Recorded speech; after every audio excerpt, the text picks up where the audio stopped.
Boa tarde a todas, a todos. Boa tarde, Fernando Haddad.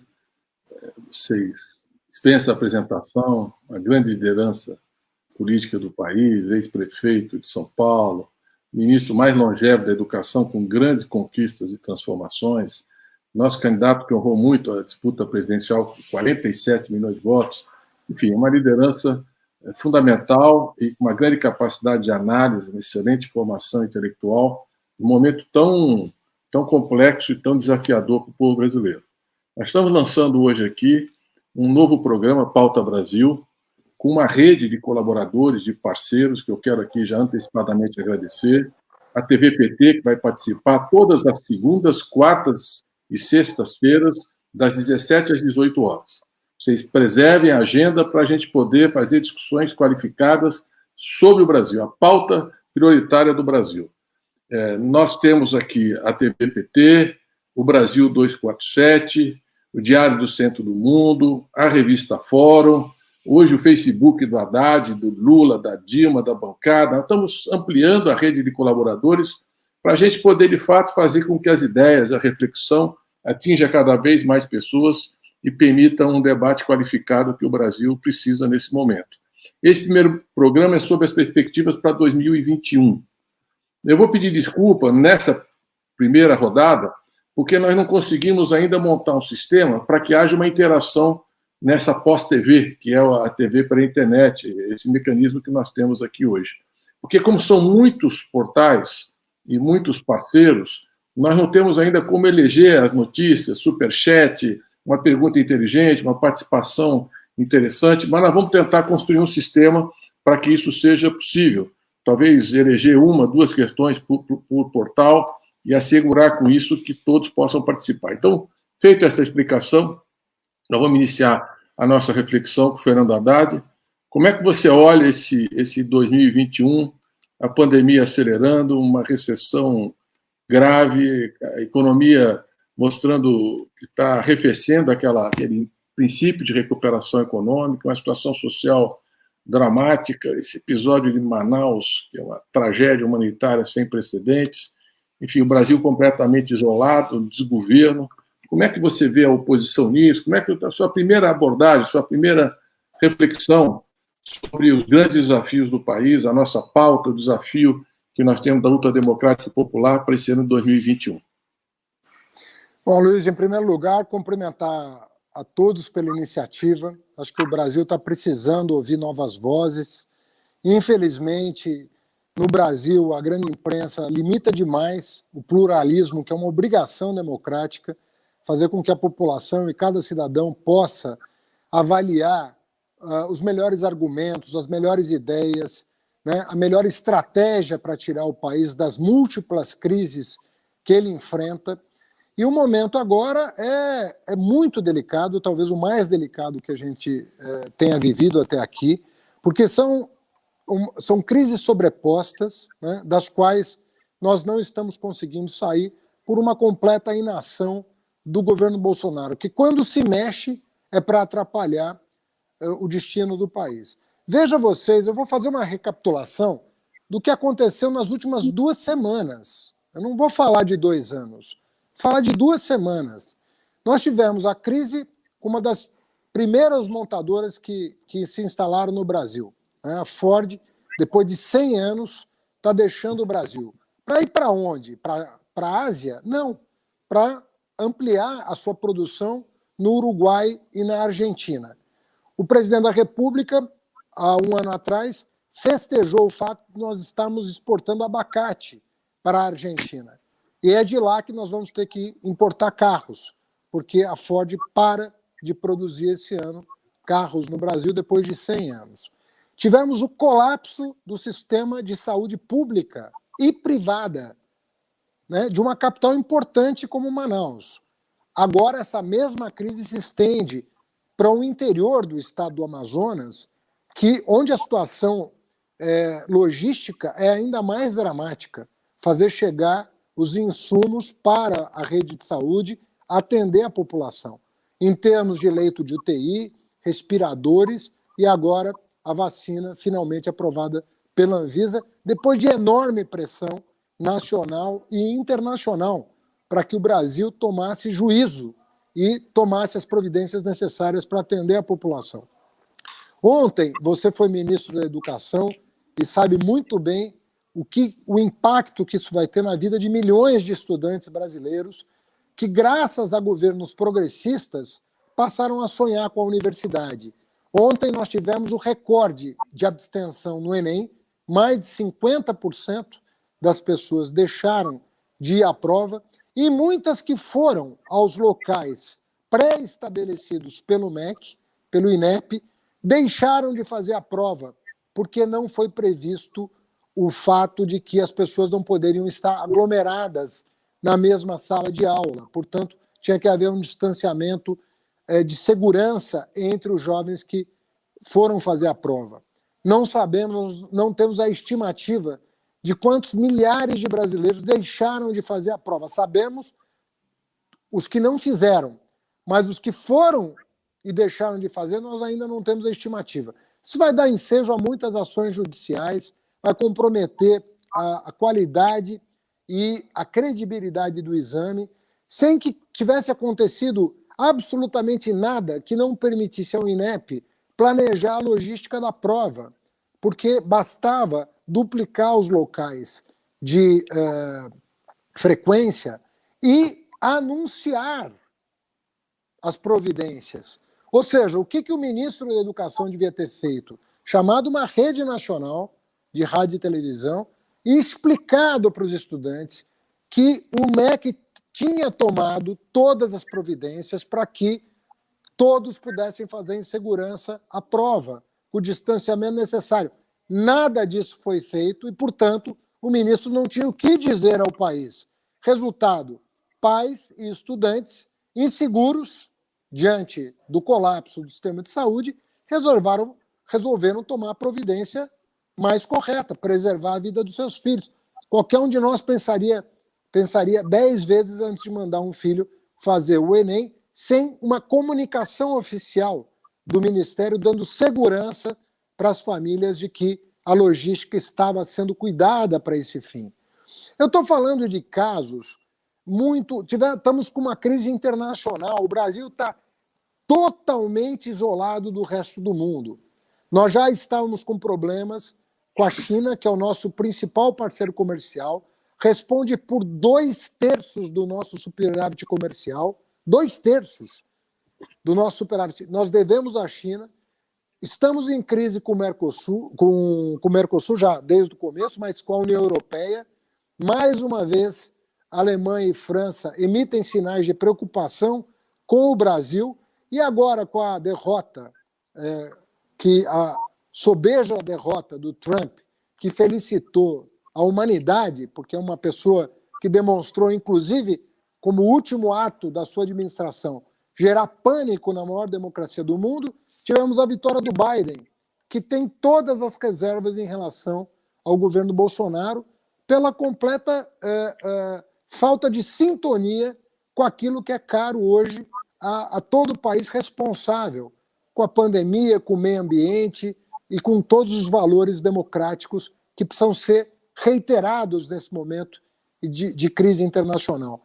Ou seja, eu não vejo, Aloysio, nenhum ministério, nenhuma pasta que esteja recebendo da parte do presidente o comando adequado. Portanto, o problema não são os ministros.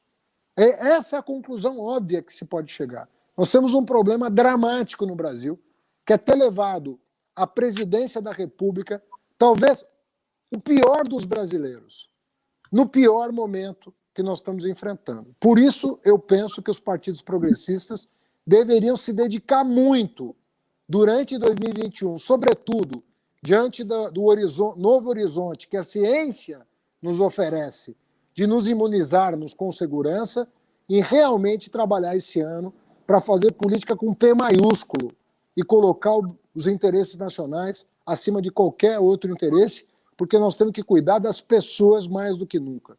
Do estudante que vai ficar sem a sua vaga na universidade, a pessoa que vai perder o seu ente querido por falta de assistência. Eu concordo muito, integralmente com a sua análise. Eu queria reforçar alguns pontos, porque a gente olhando um pouco para 2020, o que aconteceu? O país já vinha no início, antes da pandemia, a economia já vinha dando sinais de recessão, de uma forte desaceleração. E havia um cerco institucional ao Bolsonaro. A prisão do Queiroz, o esquema da rachadinha, que parecia desmontar todo o plano, envolvimento, lavagem de dinheiro, enfim, havia um cerco. Aquela reunião em que os ministros atacavam de uma forma grosseira, rebaixada, Supremo Tribunal Federal, governadores, prefeitos. O ministro da Educação teve que fugir do Brasil depois da reunião, quando veio a público as barbaridades que ele fazia no MEC eram sabidas, mas que ele fazia no interior daquelas reuniões. Rompe com o lavajatismo e cria uma fratura. O Supremo, com o episódio das fake news, parte para cima, tentativa de invasão do Supremo, enfim, tudo aquilo. Aí ele faz um recuo tático, ele vinha tensionando as instituições, ele recua, recompõe uma base no parlamento fisiológica e recebe da oposição uma série de instrumentos para enfrentar a crise. O orçamento de guerra, que era fundamental quebrar o teto de gastos, o auxílio emergencial, que foi decisivo, ele era contra, o Guedes era contra. Primeira medida provisória eram 4 meses sem trabalho, sem garantia de emprego, sem salário, sem garantia de emprego. Então, nós derrotamos aquilo, conseguimos aprovar o auxílio emergencial 5 meses, mais 4 meses ele reduziu para R$300, tirou 44% das famílias, mas isso foi fundamental para ele, esse recuo tático dele permitiu ele estabilizar, porque ele caminhava para uma tempestade perfeita.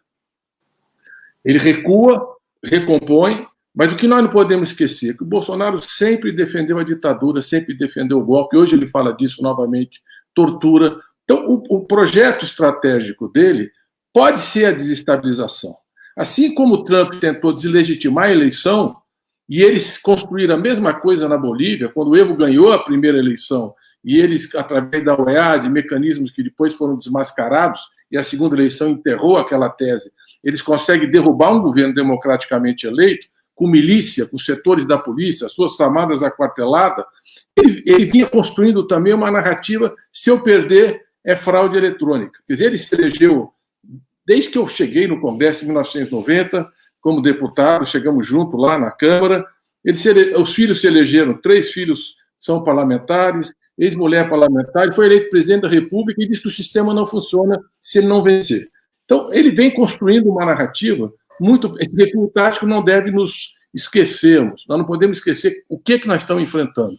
É um governo que tem um viés autoritário, que está militarizando o país, está dando benefícios para as Forças Armadas, está dando benefícios indevidos para outros setores militares, cada vez mais uma presença crescente de militares no governo e uma incapacidade absoluta de governar.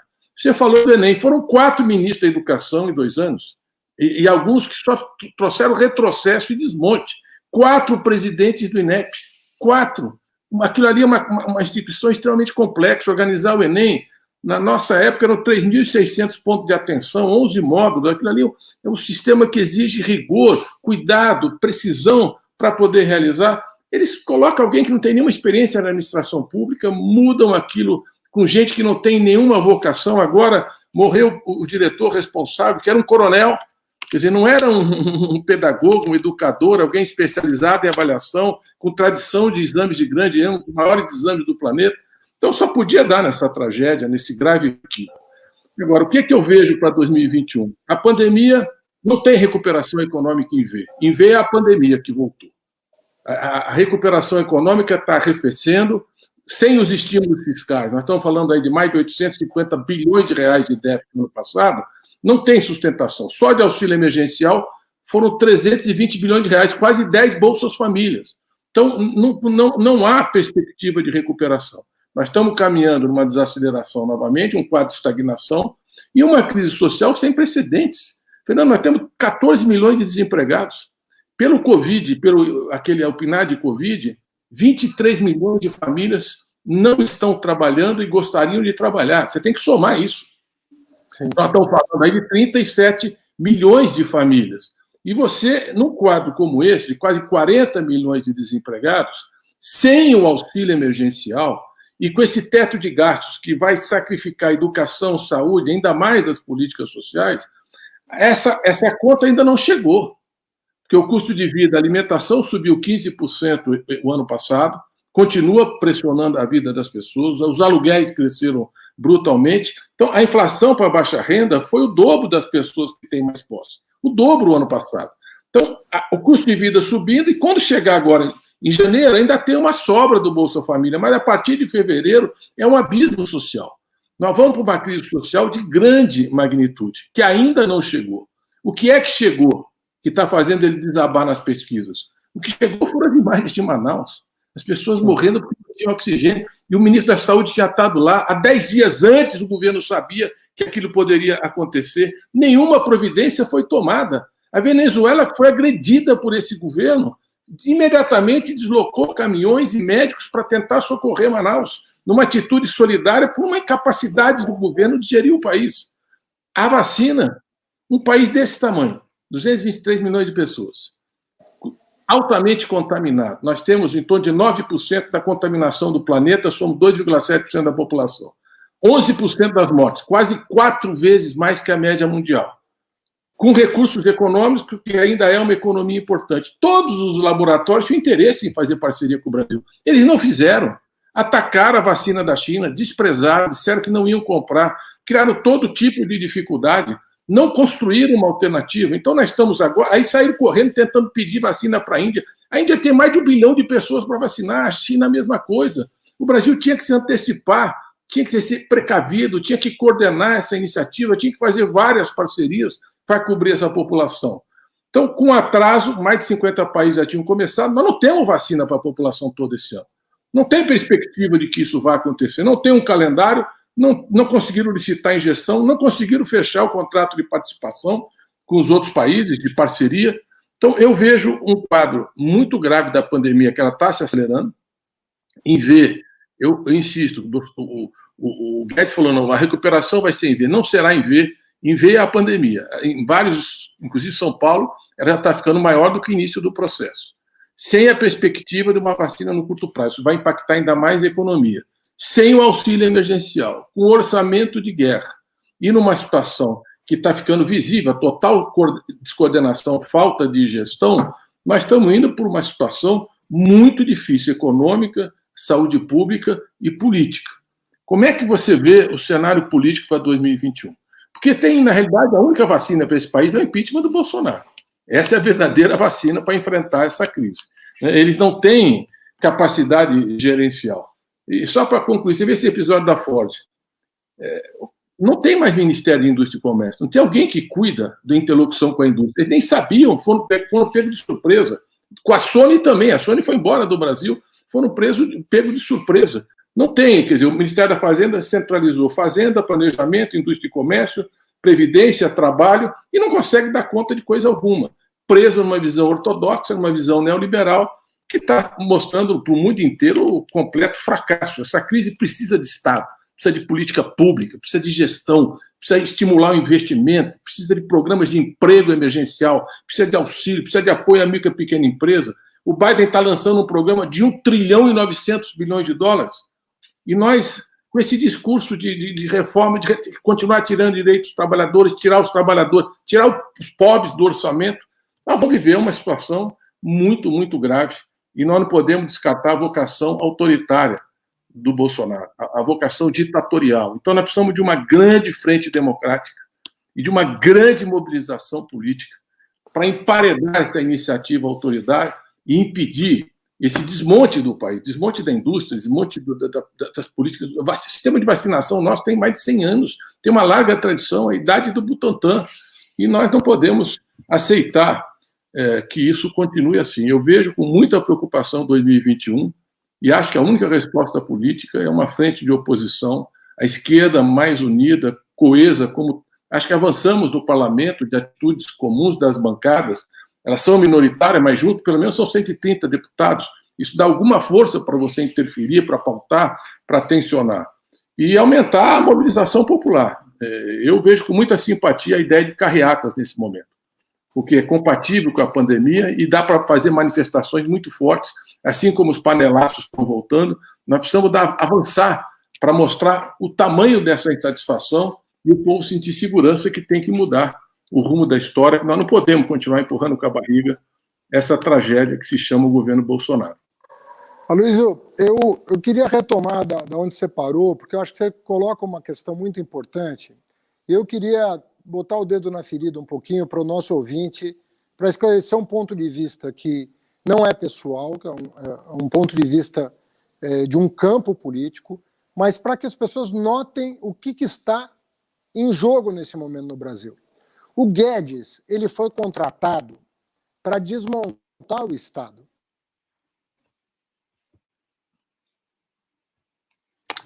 Caiu, beleza. Voltou, né? Voltou.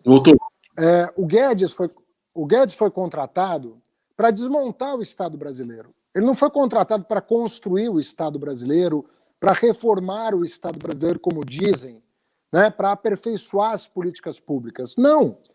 Quando se fala em reforma de políticas públicas, você está falando de uma coisa que é o seguinte: pegar o que existe e aperfeiçoar. Como o governo Lula fez, como o governo Dilma fez, pegar, não existia uma coisa, passou a existir. Vamos melhorar essa coisa. Então, vamos melhorar o Ciência Sem Fronteira, vamos melhorar o ProUni, vamos melhorar o FIES, vamos melhorar o SUS, vamos melhorar o Fundeb. Reformar o Estado é pegar o Estado e melhorar o Estado. Se cada governo fizer isso, nós vamos ter um Estado moderno, reformado, que atenda a população a um custo baixo, o melhor atendimento possível, o melhor serviço público possível, ao menor custo em termos de impostos. Isso é reformar o Estado. Não foi para isso que o Guedes foi contratado. O Guedes foi contratado para desconstruir o Estado. Foi para enxugar o Estado. Foi para cortar direitos que ele foi contratado. Foi para vender o patrimônio público que ele foi contratado. Essa é a agenda do Bolsonaro. E o que eu quero chamar a atenção, por isso que eu pedi licença a quem está nos ouvindo, eu quero chamar a atenção que essa política do Guedes tem o apoio daquilo que a imprensa chama de centro, mas que, na verdade, é a centro-direita, que não deveria ter vergonha desse nome. Os países do mundo têm partidos de centro-direita, que não são extremistas, que confiam na democracia, mas que defendem um receituário econômico para países como o Brasil, que é o Estado mínimo. Então, esse jogo de cena que a gente vê no noticiário, ele não acontece na vida real, só nas imagens. Vacina, não vacina, mas a agenda econômica é a mesma de desconstrução do Estado nacional. O PSDB, nesse momento, o DEM, nesse momento, que fazem um jogo de cena tentando se diferenciar do Bolsonaro, na verdade estão apoiando uma política econômica que vai condenar este país ao subdesenvolvimento. Nós vamos perder mais uma década com essa política econômica. Nós precisamos da atuação do Estado, nós precisamos do investimento público para tirar o país da crise. Em países de renda média como o Brasil, quem puxa investimento é o Estado. Não pense você que está nos assistindo que o empresário vai acordar de bom humor um dia e vai tirar dinheiro do bolso, tomar dinheiro emprestado para investir num país que não tem demanda. Isso não vai acontecer. Isso nunca aconteceu. Em momentos como esse, é a hora de você ter a locomotiva puxando a economia e os empresários vêm atrás. Eles nunca lideram o processo de retomada. Isso nunca acontece. Isso pode acontecer na Bolsa de Valores, quando o juro cai, as ações sobem. É um movimento de gangorra natural, especulativo, que não tem nada a ver com os fundamentos da economia. O fundamento da economia é produção. É trabalhador com carteira assinada, é desemprego baixo, é inflação controlada. Isso é fundamental. Essas operações no mundo financeiro, isso não atinge a população. Nós somos 210 milhões de habitantes. Quem é que tem ação em bolsa? Quantos de nós têm ação em bolsa? O que nós precisamos é geração de riqueza. Não é de valorização especulativa de ativo. E o Estado do Guedes, apoiado pela centro-direita, não vai tirar o país da crise. E ainda fizeram essa loucura de acabar do dia para a noite com aquilo que estava dando alguma base de sustentação para a economia, que era o auxílio emergencial. O que a centro-esquerda pediu de tão milagroso? Estender por 4 meses para reavaliação do quadro econômico? Será que era tanto assim? Estender por mais um tempo até que a vacina chegasse? Quer dizer, era um encontro da imunização com a retomada da economia, com investimento público, e aí você poderia ir reduzindo o auxílio emergencial gradualmente. É uma política de bom senso, não tem nada de irresponsável nisso. Irresponsável é fazer o que eles estão fazendo, com o apoio do PSDB e do DEM, que sequer se mobilizam para afastar uma pessoa que já cometeu 20 crimes de responsabilidade. Esses dias eu estava vendo na internet as pessoas falando, gente, esse povo foi para a rua pedir o impeachment de uma pessoa por pedalada fiscal que ninguém sabe até hoje o que é. Uma pessoa que não responde a um processo judicial, e nós estamos deixando uma pessoa na presidência da República que todos os dias comete um atentado contra a democracia, contra a saúde pública, contra a educação pública, contra a soberania nacional, e não acontece nada. Por quê? Porque a Bolsa está subindo. Até quando vai subir a Bolsa nesse estado de coisas? Isso é movimento especulativo, nós não podemos olhar para esse indicador. O indicador que importa é se o trabalhador tem emprego e se o salário dele compra o que ele precisa para manter dignamente a sua família. Isso dá sustentação para a democracia, para a economia, para a sociedade de uma maneira geral. Então eu compartilho com você a preocupação, Luiz, e concluo essa segunda fala, dizendo o seguinte, é hora das pessoas mostrarem a que vieram.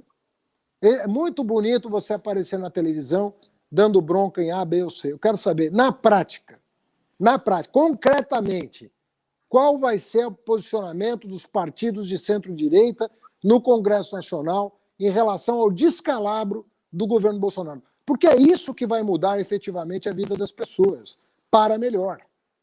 Se esses partidos não se posicionarem agora sobre os atentados que estão sendo cometidos dioturnamente contra a soberania nacional e a soberania popular, nós não vamos chegar em 2022, a não ser num ambiente de altíssima instabilidade e ameaças corriqueiras que são feitas de armar a população, de subordinar as polícias ao governo federal e não aos governos estaduais, deixar entrar arma, importar arma, gastar dólar, reserva com armas, baixando imposto, inclusive.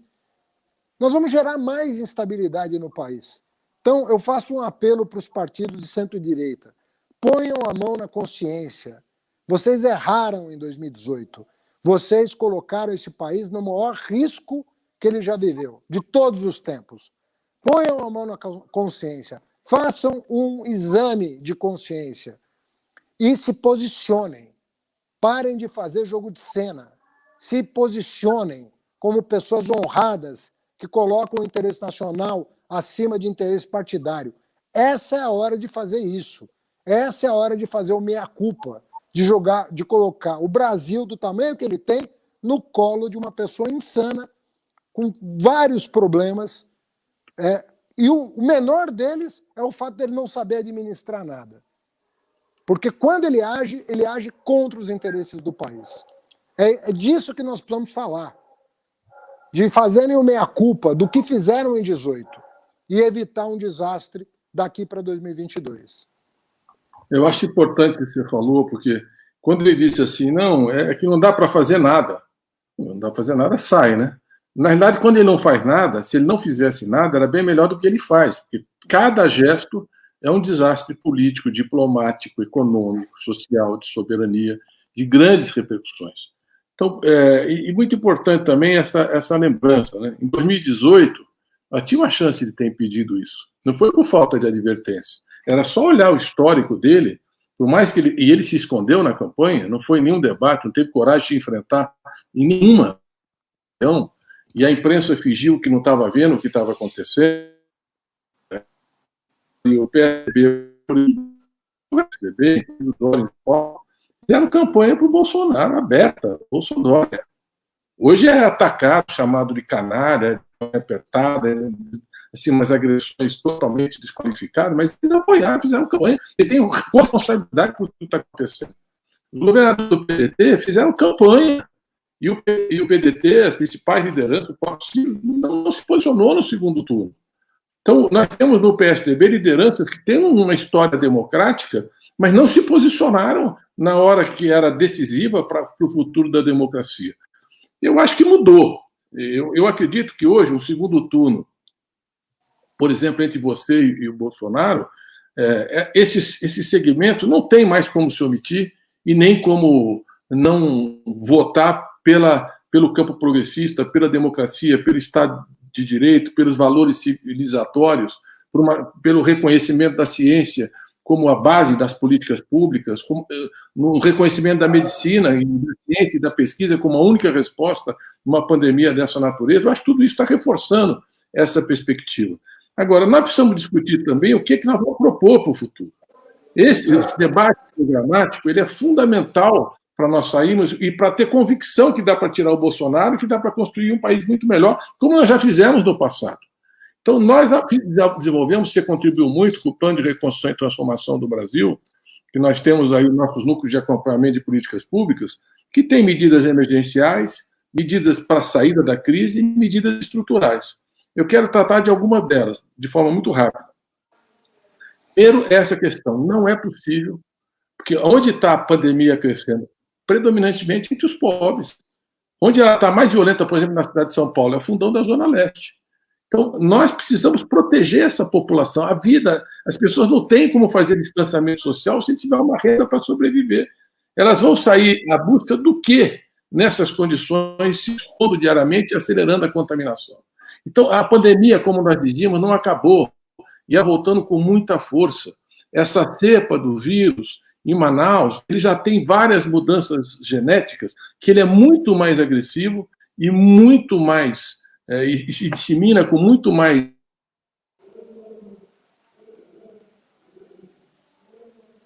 Acho que deu uma travada, Luiz. Bom, eu vou retomar aqui até o Aloysio voltar aqui. Mas o Aloysio está fazendo referência às propostas que os partidos de oposição fizeram para levantar o país, para levantar a economia do país. Ou seja, nós não ficamos, dada a gravidade da crise, nós não ficamos simplesmente no Congresso Nacional fazendo oposição ao governo Bolsonaro. Estava retomando aqui, Aloysio, para a tua volta, falando justamente que a oposição, talvez de maneira assim muito sóbria, diante da gravidade da crise, a oposição, no meio do mandato, apresentou projetos para tirar o país da crise que beneficiariam, inclusive, o governo, mas salvariam empregos e vidas. Ou seja, um gesto de generosidade com o país. O orçamento de guerra, todos... Não é isso, o orçamento de guerra, nós temos todas as condições fiscais para enfrentar a crise. O auxílio emergencial foi uma iniciativa do PT, depois da bancada de oposição e depois do Congresso Nacional, sem a ação deles, mostrando só auxílio. E o auxílio, além da proteção da vida, como você levantou muito bem, estimula a demanda agregada, estimula o consumo. É isso que vai estimular as vendas e recuperar o investimento privado. Então, nós precisamos dessa combinação entre o público e o setor privado nessa crise. Tem uma questão associada a essa que nós precisamos discutir, que é o tema da reforma tributária. Nós conseguimos, o nosso governo, colocar os pobres no orçamento. Não conseguimos fazer os ricos pagarem os impostos que deviam e que precisam, num país com tanta desigualdade, com uma estrutura tributária tão injusta. Nesse momento da história, eles precisam dar contribuição para criar um fundo de reconstrução do país. Nós precisamos taxar os ganhos de capital, as grandes fortunas, as grandes heranças, o lucro e dividendos totalmente desonerados no Brasil, para poder ter uma capacidade financeira, o Estado, de sustentar os investimentos e as políticas públicas. Aloysio, eu tenho a segurança que a sociedade está amadurecida hoje para fazer esse debate. Eu acho que nós não tínhamos maturidade social para colocar esse tema de maneira frutífera, sabe, para discutir com o país. Hoje, quando você fala... Você sabe que eu falei isso? Lá atrás, em 2018, eu falava, olha, o sujeito que tem um Fiat paga o IPVA, e o outro sujeito que tem um avião ou um iate não pague IPVA. São distorções, essa é a mais gritante das distorções. Mas o imposto sobre grandes heranças no Brasil é um dos menores do mundo. Nós não estamos falando de herança de você tem três apartamentos, vai deixar um para cada filho. Nós não estamos falando disso. Nós estamos falando de gente que tem bilhões e bilhões de reais. O homem mais rico do mundo está beirando 200 bilhões de dólares de patrimônio. Por isso que o mundo inteiro está discutindo como taxar isso. Porque ninguém precisa, mas nem a milésima geração desse cara vai precisar de dinheiro. Agora, o Brasil tem um dos menores impostos sobre grandes heranças do mundo. Nós não estamos falando de herança de classe média, nem de classe rica, nós estamos falando de grandes heranças, de bilhões de reais, bilhões de dólares, que não são taxados. E esse dinheiro que é acumulado por poucas mãos, da onde vem esse dinheiro? Vem da compra que você faz, vem do suor do teu rosto.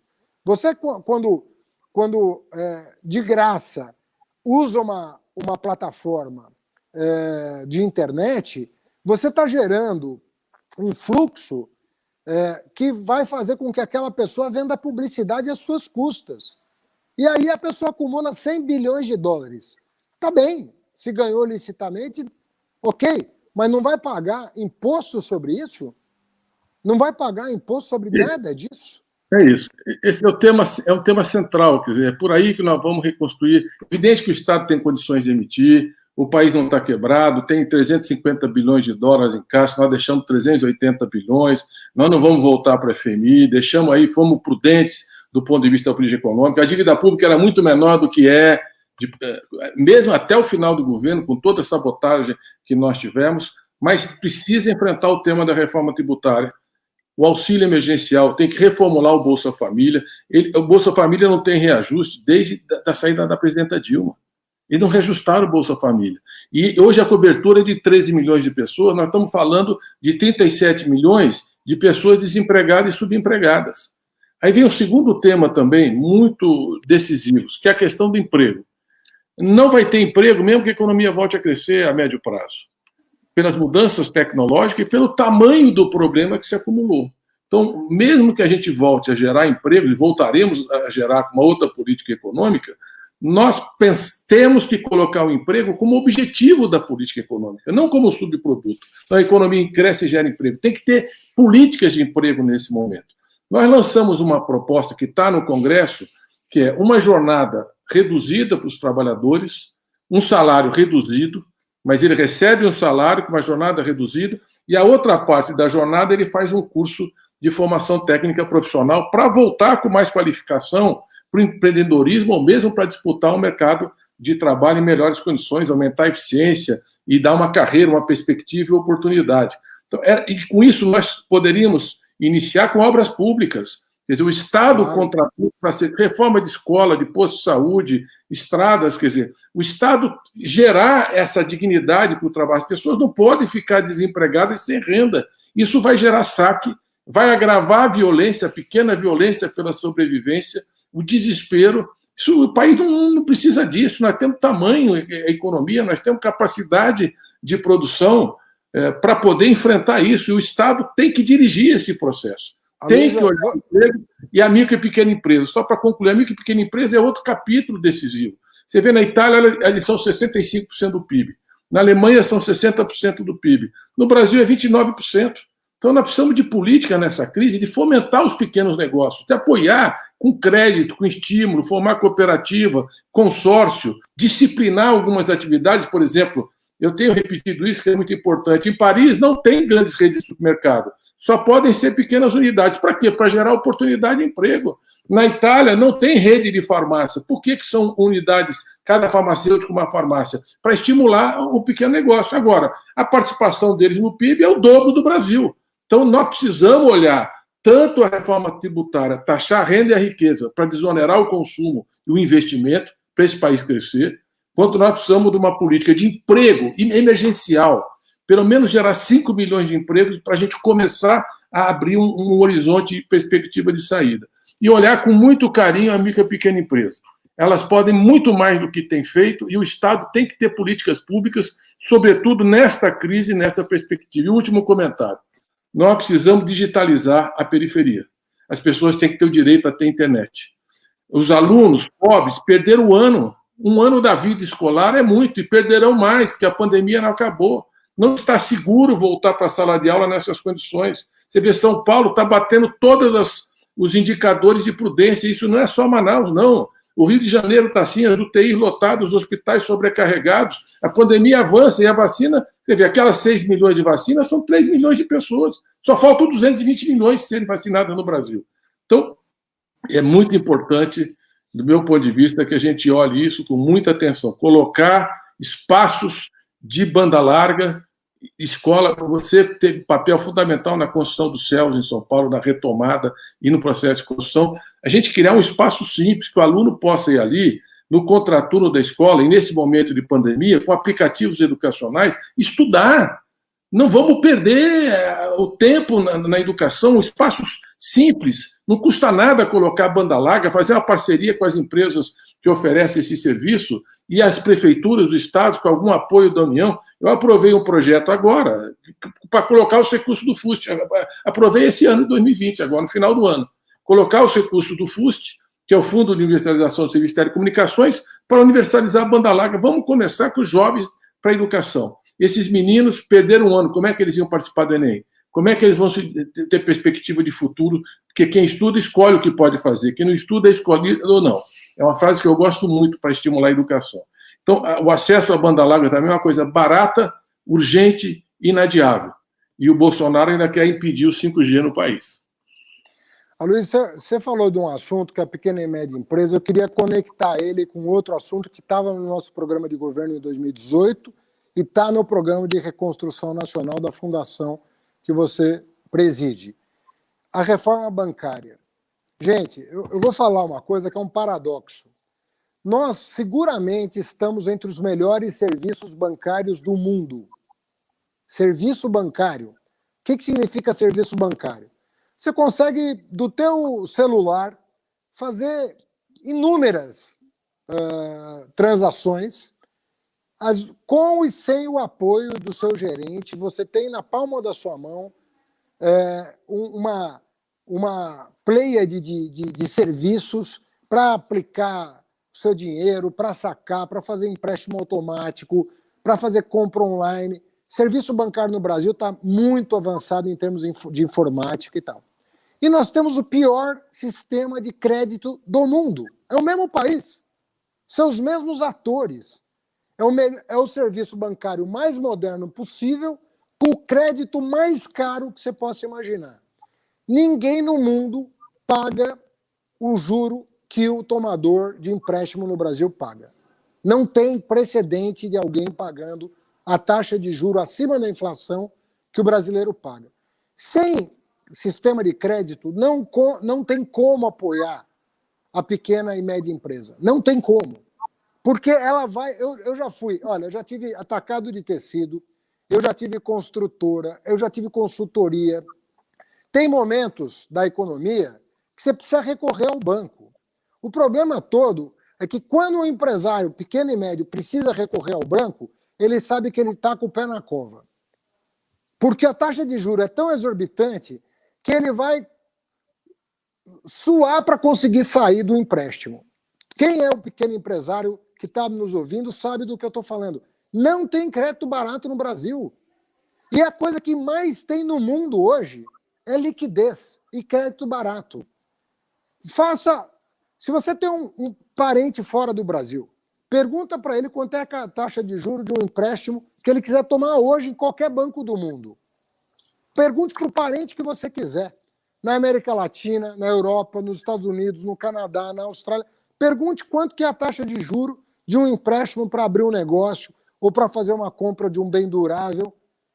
Só no Brasil que é esse escândalo. Então, um dia me perguntaram no debate qual que seria a primeira medida que eu ia tomar na posse. Não tinha pandemia, nada disso. Vamos lembrar que nós estamos em 2018. Eu falei, olha, a primeira coisa que eu faria, que não depende do Congresso, é a reforma bancária. Porque não depende do Congresso. Depende só de um banco central ser independente do mercado financeiro e prestar contas ao governo. Se você tiver um Banco Central independente do mercado financeiro, que queira atuar como um órgão regulador do sistema financeiro, o crédito vai se tornar acessível. E você que está desempregado vai tanto poder procurar um emprego, quanto imaginar uma outra forma de renda, explorando a sua força de trabalho, mas a partir do seu próprio negócio e, eventualmente, da colaboração de alguns funcionários, que é o que a Luísa falou. Na Itália, na Alemanha, na França, na Inglaterra, todos têm políticas públicas voltadas para a geração de pequenas, micro e pequenas empresas. E nós tínhamos isso também no Brasil. Nós batemos recorde de abertura de e-mails no Brasil. Nós tínhamos crédito, o cartão corporativo do BNDES para pequena e média empresa, com juros muito baixos. Estava florescendo uma economia pequena, mas com um volume de empregos gerados e de renda gerada extraordinários. Isso tudo está sendo desmontado por quê? Porque o Guedes foi contratado para desmontar. Não foi contratado para construir. É isso. Eles têm a financiarização da economia, que é um dos grandes desafios do século XXI. A gente vê esse punhado de bilionários cada vez concentrando mais renda, riqueza, e do outro lado uma multidão de desempregados, subempregados. Você vê, no Brasil nós estamos com, além desse índice de desemprego, subemprego, nós temos 4,5 milhões de pessoas trabalhando nos aplicativos, sem nenhum tipo de direito. É um instrumento novo, é um serviço que pode, evidentemente, moderniza algumas estruturas e alguns benefícios, por exemplo, no transporte, mas você tem que ter um mínimo de garantias em relação a esses trabalhadores. Eu acho que o modelo de Nova York é interessante. Eles conseguiram, não o da Califórnia, que engessou demais, mas a população foi contra. Mas o modelo de Nova York é muito interessante para a gente pensar aí alguns direitos essenciais para preservar essa população que está dando uma grande contribuição e não pode ficar totalmente desamparada do ponto de vista dos seus direitos mínimos. E na questão da reforma bancária que você destaca, que eu acho que é um dos grandes desafios, 5 bancos têm mais de 90% do crédito no Brasil, e as novas tecnologias viabilizam isso, facilitam, né, esse mundo digital facilita você criar cooperativas de crédito, moeda eletrônica, local, você consegue construir novos instrumentos que você não tinha até então. Mas nós temos 63 milhões de brasileiros inadimplentes. Uma coisa muito importante era a gente repactuar essas dívidas. Nós propusemos no nosso plano de reconstrução pegar o depósito bancário não remunerado, alguma coisa de ordem de 36 bilhões de reais, libera para os bancos vinculado à renegociação, para que as pessoas saiam do Serasa e voltem ao mercado. Nem toda a dívida você consegue renegociar. Por exemplo, tem dívida com o pequeno comércio, tem dívida entre pessoas físicas, mas a dívida pesada é uma dívida bancária, porque o sujeito entra num cheque especial, é 300% de juros ao ano, acabou e não consegue sair mais. Então, você precisa ter essa lógica, exigir dos bancos condições para que as pessoas possam pagar o que é possível pagar e o que é justo pagar, e liberar um financiamento para que vocês possam sair dessa situação. Então, eu vejo que essa reforma bancária, essa renegociação em área de imprensa seria muito importante. Daqui a pouco estamos chegando no final, eu queria fazer uma pergunta para você, olhando um pouco a parte política. Primeira questão, Haddad, você conhece aquele processo do Lula, trabalhou inclusive na defesa dele, você conhece bem. Há a perspectiva de vir a ser votado.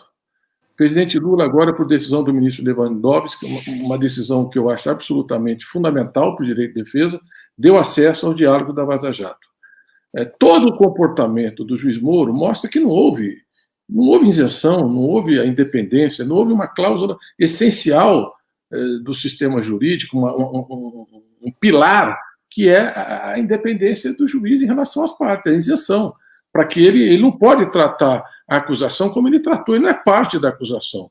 Ele tem que ter equilíbrio na relação entre a defesa no devido processo legal e o Ministério Público, e não houve isso no caso do presidente. Ele foi claramente perseguido, processo atropelado, tempo do processo, articulação.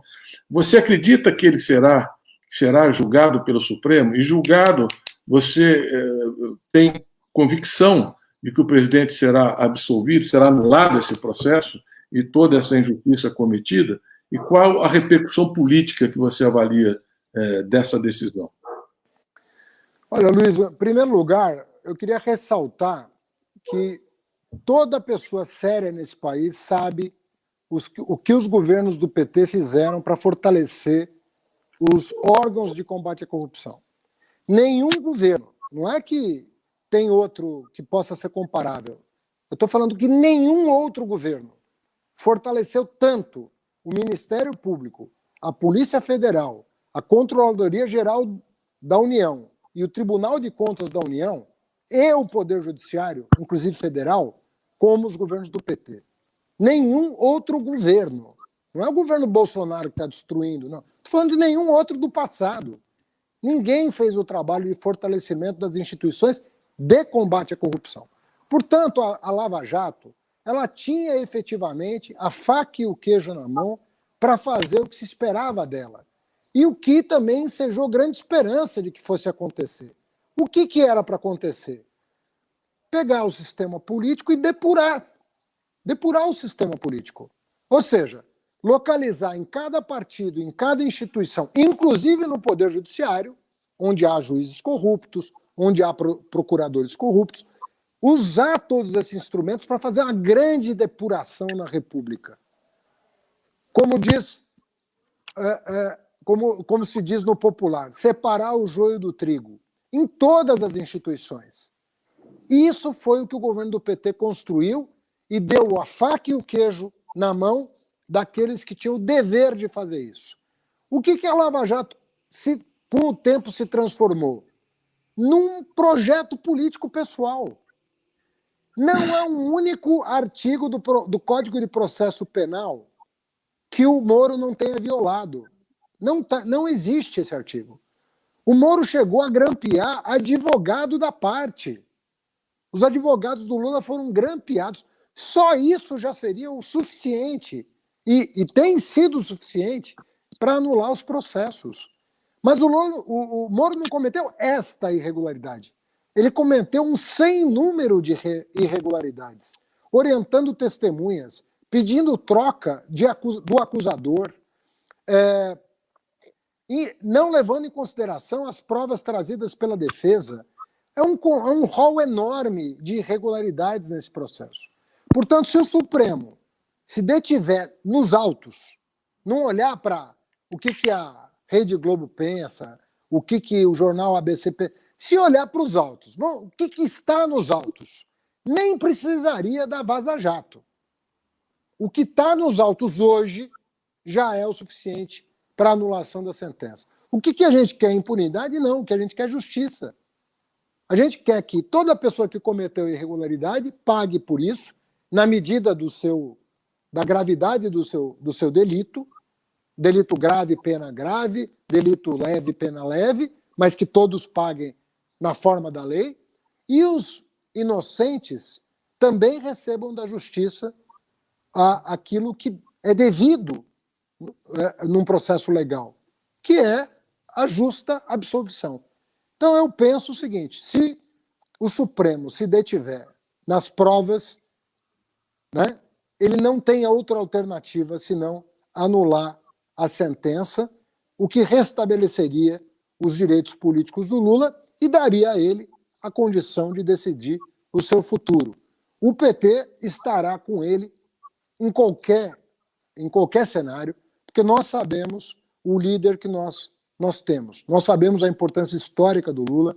Nós conhecemos o Lula, alguns de nós, há mais de 40 anos. Você conhece o Lula dos anos 70, acompanhou toda a trajetória dele.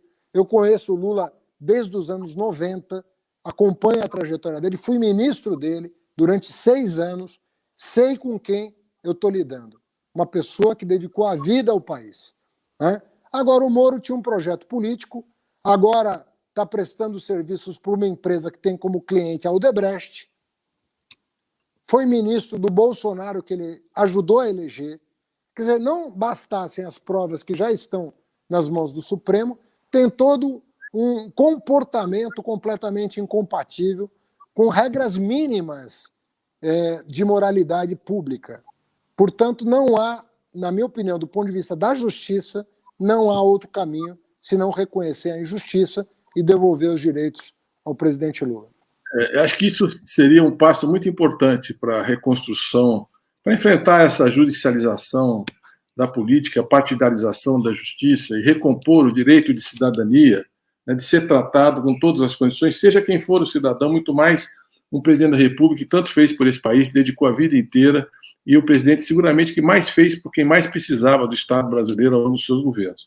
Nós estamos caminhando aqui para o encerramento, eu só queria fazer um comentário e uma última pergunta. O comentário, eu imagino, eu andei muitas vezes com o Lula pelo Brasil, né? A primeira campanha que eu participei da coordenação dele foi em 82 para governador. Depois a campanha de deputado federal em 86, que ele foi o mais votado do Brasil. Depois a campanha de 89 foi a mais linda, a mais importante. Nós visitamos o coração do Brasil, aquela campanha Lula lá, foi uma coisa emocionante. O partido estava começando, era muito pequeno, mas foi militante, uma campanha corajosa. E dali nós nunca mais saímos do segundo turno, vencemos 4, perdemos 3, sofremos um golpe. Mas eu imagino, Haddad, você candidato em 2018, eles não deixaram o Lula falar. Inclusive, Sim. Tem uma hora que o Dallagnol fala nesse diálogo, fala assim, não, se ele falar, o Haddad se elege presidente. Não pode deixar ele falar e não pode dar entrevista. Agora, eu imagino o Lula anulado o processo. Lula derrota essa brutal injustiça contra ele. Ou como candidato, não sei se eles vão restituir os direitos políticos, também é uma dúvida, a gente nunca sabe qual vai ser. Espero que seja restituído plenamente e que ele possa ser o nosso candidato. Mas, eventualmente, se ele não puder, você imagina você percorrendo o Brasil e o Lula ao seu lado. Ou você andando um pedaço do Brasil e o Lula outro. O Lula faz comício no Rio Grande do Sul, você está fazendo no Rio Grande do Norte. E nós teremos 2 mobilizações extraordinárias. E o Lula, desde a prisão, depois da pandemia, ele não voltou a andar esse país. Você imagina ele chegar e encontrar o povo, aquele povo que tem uma referência, que tem um elogio, que tem um reconhecimento. O que isso vai significar de esperança em 2022. Espero que até lá a gente consiga fazer o impeachment. E essa é a última pergunta. Eu sonho de ver de novo aquela Praça dos 6 Poderes cheio e o Lula, de alguma forma, participar da posse do próximo presidente da República. Espero que, se não for ele, seja você. E eu vejo uma campanha muito bonita em 2022, porque depois do golpe, né, tirando os direitos, tudo que está acontecendo no país, a ficha vai caindo, as pessoas vão se dando conta. Mesmo aqueles que vacilaram, aqueles que não se posicionaram, que erraram gravemente, hoje reconhece que tinha que ter sido você o presidente do Brasil. Nós não estaríamos nessa situação. Então, mas eu espero que a gente consiga fazer o impeachment. Você acha que é possível ainda o impeachment? Como é que você termina esse nosso programa aqui? Temos ainda dois minutos para fechar. Aloysio, semana passada eu lancei uma ideia que eu acho que pegou, que foi o placar do impeachment. Começar a questionar cada deputado. Afinal de contas, qual é o seu posicionamento em relação a quem já cometeu dezenas de crimes de responsabilidade e representa uma ameaça ao país? Essa contabilidade está sendo feita. Hoje nós já temos aí alguma coisa entre 120 e 130 deputados federais que já se manifestaram a favor do impeachment, sendo que a grande maioria ainda não se manifestou. Então, eu faço essa convocação. Você que está nos assistindo, você votou em alguém. Não importa de que partido, pode ser de centro-direita, de centro, mas você sabe, a essa altura, a grande ameaça que o Bolsonaro representa para o país, em termos de vida, de soberania, de economia, de dignidade humana. Entre em contato com o seu deputado e manifeste a sua opinião. Faça chegar ao seu deputado o seu sentimento sobre o que está acontecendo no Brasil. Porque, às vezes, lá em Brasília, o sujeito está numa bolha, ele não sabe a dor que você está sofrendo, a angústia que você está vivendo. Faça chegar a ele o seu sentimento, porque eu sei que você pensa o Brasil grande. Todo mundo sabe o tamanho que esse país tem. E eu acho que a grande capacidade que o Lula tem é não só essa condição de agregar pessoas ao seu redor, mas ele faz o brasileiro se apaixonar pelo Brasil e acreditar no Brasil. Nós precisamos da voz do Lula para que ele incendeie, no bom sentido, as paixões do valor que esse país tem e da grandeza que esse país tem. Nos lembrar do tamanho do Brasil. O Brasil não tem o tamanho do Bolsonaro. O Bolsonaro é uma pessoa minúscula. Nós somos do tamanho do mundo. Encerramos o nosso tempo. Eu acredito que se a gente militar e ligar para os nossos deputados, os 50 e tantos deputados do PT já se manifestaram a favor. Se a gente militar, a gente vai vencer o Bolsonaro. Se não impeachment, a gente vai vencer na urna. Mas ele já cometeu os crimes. Nós encerramos o nosso tempo aqui, mas eu termino fazendo um convite para vocês. Quarta-feira, nesse mesmo horário, 17 às 18, sexta-feira, da próxima segunda, nós temos uma grade que nós vamos divulgar. A semana que vem nós vamos discutir a pandemia, a vacina, com ex-ministro da Saúde, com grandes especialistas. Depois vão tratar o genocídio da juventude negra, o tema da segurança pública cidadã, e assim vários temas que nós vamos, agricultura, reforma agrária, os temas estão, a questão da participação da mulher, tem vários temas já programados, mas foi tão bom esse programa, a repercussão foi tão positiva, que eu vou marcar outro aqui, nós vamos marcar eu e o Haddad, vamos voltar aqui para continuar essa discussão, porque uma hora só não dá. É muito rica a reflexão, é a capacidade dele de interagir, e eu tenho certeza que deixa uma semente de esperança nesses tempos sombrios para vocês todos. Então, muita luta, excelente o recado final, vamos pressionar os nossos parlamentares e vamos ver se tiver carreata, vamos para a carreata, porque ela é segura, dá para fazer. E a hora que a gente puder ir para a rua, vamos com tudo. Valeu, companheirada. Pauta Brasil. Abraço. É a palavra de ódio final que a gente deixa para vocês. Um grande abraço.